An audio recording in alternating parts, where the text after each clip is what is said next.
The Watcher's Apprentice, Chapter 1. Palace Endings and Spire Beginnings. To what begets a dream? Is it as grand as one's open mind to endless possibilities, or is it just a spark that will ignite the path before them? Could dreams truly transcend the lucid plane with which they thrive and become a reality if the seeker tried hard enough? Or are dreams sentenced to always be a fantasy? Quote, The Watcher's Apprentice. As the metallic beat of chains rattled, pulling the large, ornate elevator skyward, the passengers aboard it stood in silence. The elevator shaft, though still in in-progress work, was stable enough for the occasional transport of both bug and goods. One of the more recent additions to the King and Watcher's construction plans, it was devised to be the vein of the land to connect the City of Tears to the White Palace. While the halls of the shaft were mostly complete, ordained in the infrastructure of the king's likeness, more work was to be done to make it presentable. The elevator itself being the most grand representation of such nobility for the time being. But so long as it remained functionable, it could be used on rare occurrences for those allowed. As such was this ride in particular. There were 4 passengers ascending from the ancient basin up to the city. 2 of them were shining white armor-clad king's molds, personal guards of the Pale King. The third was no taller than a child, a vessel, as the king referred to them. Its inky black cloak clung from its neck down to just barely touching the floor. The white cuboid head possessed a small curl, like a talon, on both sides of its head, with a wider central horn jutting out from the top. No 2 vessels were ever alike, but what made this one special was that it was born with its eyes deformed. They had formed into each other, but not quite to create one singular eye hole. Rather, the curves designating where a separation should be were still there. Miraculously, the vessel still possessed sensible vision, but only for such a limited distance. The final figure in the elevator was a short but regal entity. It practically glowed with an ethereal pale light, and from the top of its head sprouted several long spikes that formed about in the pattern of a crown. This being was known to the kingdom of Hellenist as the Pale King, the ruler of these lands. For the past few weeks the vessel had been with its siblings in the White Palace. The king would carefully examine and test them and find the qualities he found suitable for them. He needed something of them, but it had seemed that this batch of vessels would prove unfavorable to him. Most of all was the one here. From the moment the king laid his eyes on this vessel, it may as well have been cast back into the abyss from whence they hatched. No pure vessel could have any such deformity, physical, mental, or emotional. Still, the vessel was brought to the palace to be examined. When not needed, the vessels were allowed to roam the palace within reason. This vessel often found themselves within the library of the palace, examining the many books, journals, maps, and art that one could find in such a knowledgeable locale. While they could read, they found the symbols of literature intricate, and while they couldn't understand what it meant to paint, they found themselves intrigued by the variety of colors and what they could create. So much so they would often quietly watch as other nobles would use the library as a palace to write or craft in their spare time, silently forming memories and trying to piece together how such things worked. Eventually, they tried it out for themselves. With quill, ink, a book it had picked out, and paper at hand, they practiced writing their first sentence.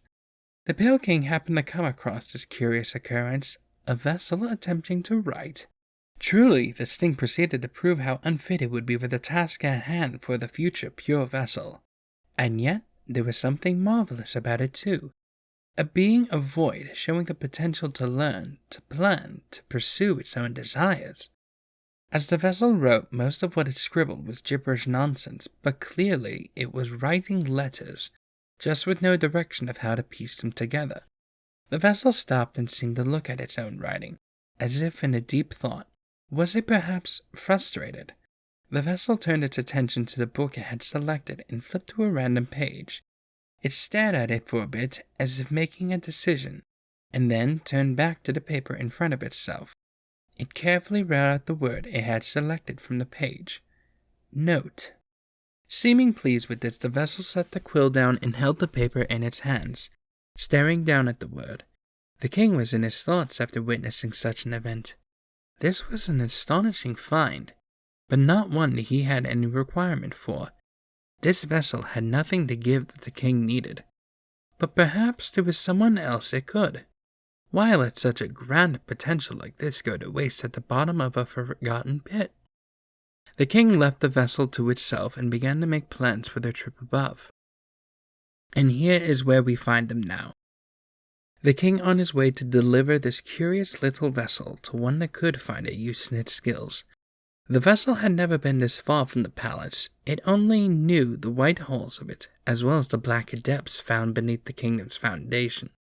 The Pale King had instructed the vessel to follow him, and they obeyed. They did not question why or where they were going, only to follow as instructed. With a scraping clang, the elevator reached the top and opened its doors for its passengers to depart. With the king taking lead and the vessel following closely behind, the king's molds kept to the sides between them to act as a deterrent for most, and guards if challenged. The first thing the vessel was aware of was the sound.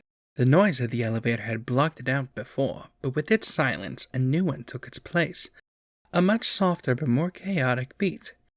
The king walked onward into the blue-hued unknown. The vessel followed ever so cautiously behind. A cold drop of water, then another and another. The downpour of the clear liquid was never-ending. That solved the riddle of the noise, but it started the new trouble of a soggy cloak and damp shell. The vessel looked towards the king, hoping to find its discouragement shared. But to its surprise, the king seemed unfazed by the weather's effects. The drops of water almost seemed to slip right off and down the radiating being before them as they watched the king move onward. Surprised and a bit disappointed, the vessel continued to follow after.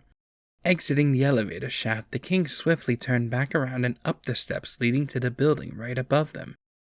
As the vessel turned to follow, they looked up and were astonished. They knew of the White Palace's magnitude, but could hardly believe that the height of this building seemed to dwarf it.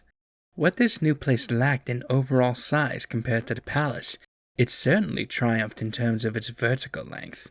While the vessel could only see just a bit of its base clearly, the hazy image of the rest of the building seemed to fade away and become one with the sky above. What was this place? "Vessel, come along now," the Pale King spoke in his whispery but authoritative voice. The vessel looked back to him and continued onward, the king's mold staying close. As they entered the building, the regal bugs within it began to take quick notice of the new arrivals. Shocked murmurs and gasps were abound, but all kept clear distance. "The king is here, and with a child. That is an awfully strange-looking bug to be with the king. Perhaps it is an assistant? Looks too poor to be of importance for one such status. Are they here for Lurien?" The king walked into a new, smaller elevator with one of the king's molds and traveled up. It wasn't a long wait before the elevator descended back down for the vessel and the remaining king's mold to board and join up with them. Higher and higher the group traveled, with many lavishly dressed bugs watching and talking amongst themselves about it all. The walls of this new building were adorned with red silks that all detailed symbols of the king, as were the windows. Many lanterns that clung to the walls were filled with brightly glowing lumiflies. Paintings of wealthy bugs were hung up on display. And there were so many elevators. At this point, the vessel was finding the whole thing repetitive. Aside from a change of weather and color, they were simply in another colossal building with snobby bugs who all seemed to just adore the worm that walked before them, as well as riding too many elevators for one day. Fortunately for the vessel, the trip would be over shortly. The tone drastically changed as their most recent elevator ride came to its finish. Before them was a massive hall adorned with large, intricate chandeliers. The bugs in this hall were loud and rambunctious and very round.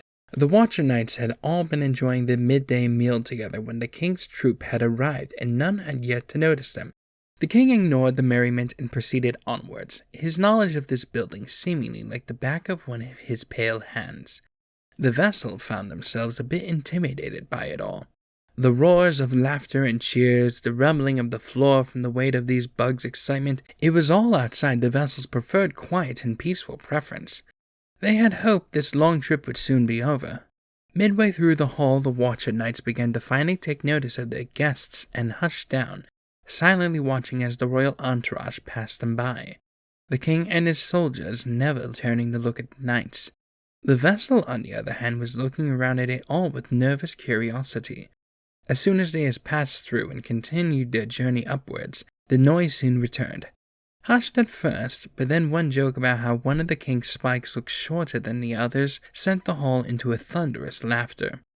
If the vessel could create any audible sound, a groan would have been the one it would make at the sight of the elevator before them.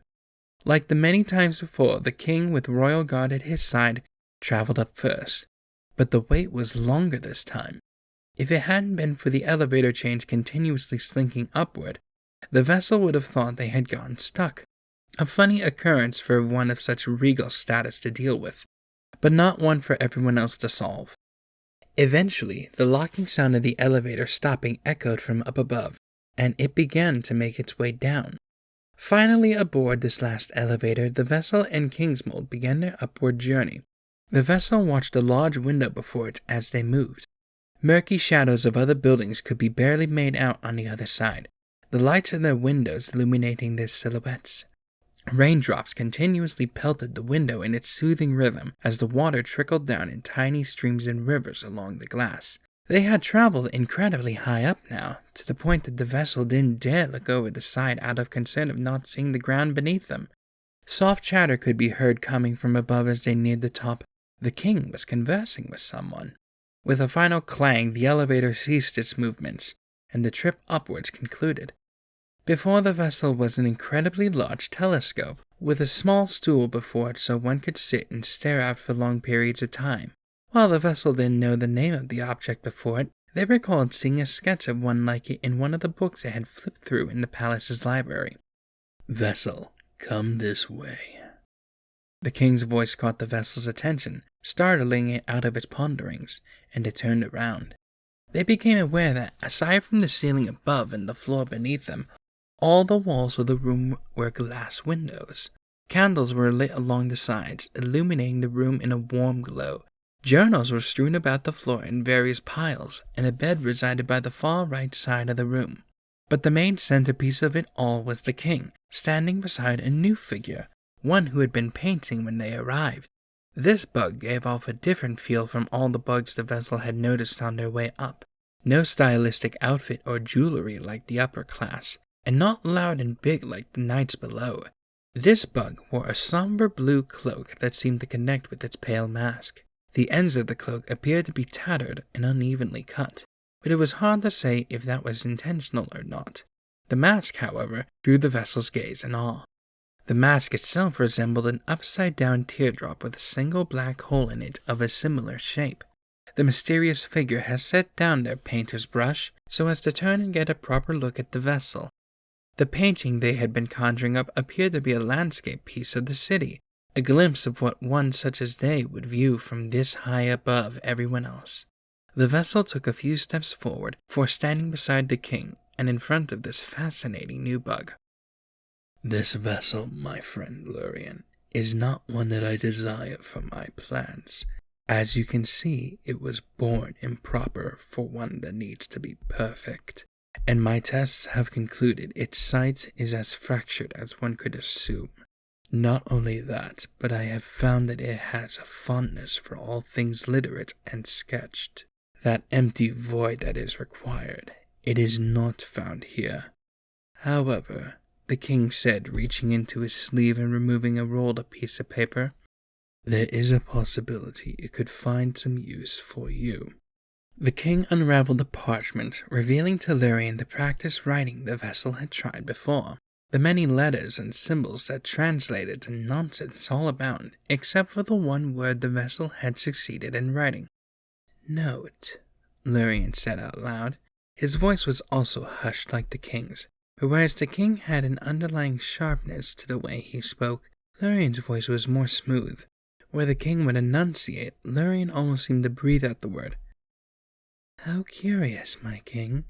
To what reason could the vessel have chosen this word, I wonder?" "Curious indeed, Lurien. It displays a desire to learn and write, perhaps even more. It will listen to orders when given by proper authority, and unlike other vessels I have witnessed, this one is unlikely to cause any trouble." I am thinking of leaving this vessel in your possession to provide assistance to your tiring work.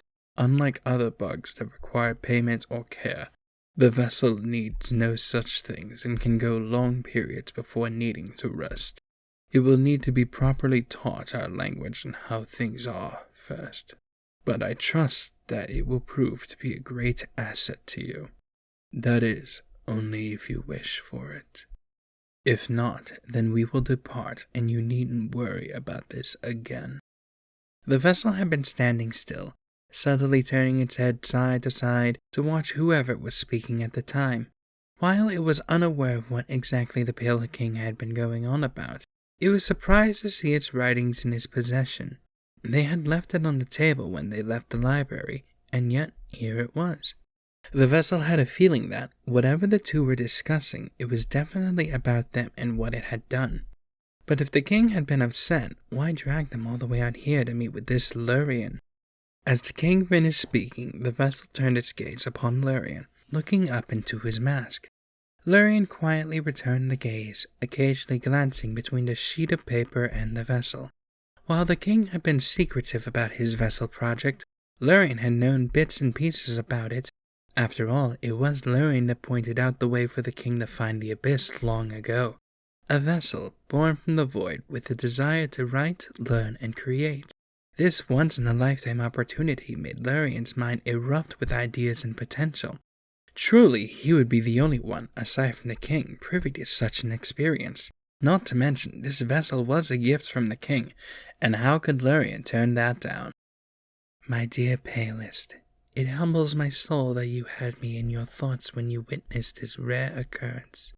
If any others were to have seen it, they would have been excited.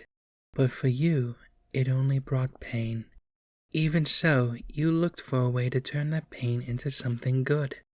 This is a grand opportunity you saw fit to present personally. While our days seeing each other have dwindled, you never forgot about me and still find value in our companionship. This vessel intrigues me, as it does you, and I would be honored to accept them into my spire. It will take time to teach them, yes, but if they can master one word on their own, then imagine what could be accomplished with proper guidance. My deepest thanks to you, great Pale King of Halonest. With a low bow, Lurien finished his answer. The king closed his eyes and gave a nod to Lurien. As you wish, my dear Watcher. While I would have loved to have stayed longer to talk, this meeting was an unexpected occurrence, and so I must be off. Perhaps soon we can find time to converse personally, rather than by letter. My king, any visit, any word, any letter from you is satisfying all the same. But a proper meeting would be quite enjoyable. The king looked down and gave one last glance to the vessel. You are to stay here and assist Lurien the Watcher with whatever he requests. His word is as good as mine, and he shall be honored as such. With that said, the Pale King turned around and joined his king's molds. Finding room for the three of them to enter, the elevator soon began to descend, and with it the pale glow of the king vanished from the area. Now alone, the vessel and Lurien exchanged glances once again. The reality of this situation began to set in for both, as the pitter-patter of rain began to grow and weigh down on the area. Finding his bearings, Lurien finally spoke. With you now living here and being my assistant, it would only make sense to give you a proper name now. You may be a vessel, but you are also now working for me, and as such, you should be treated not as a tool, but as a bug of the spire.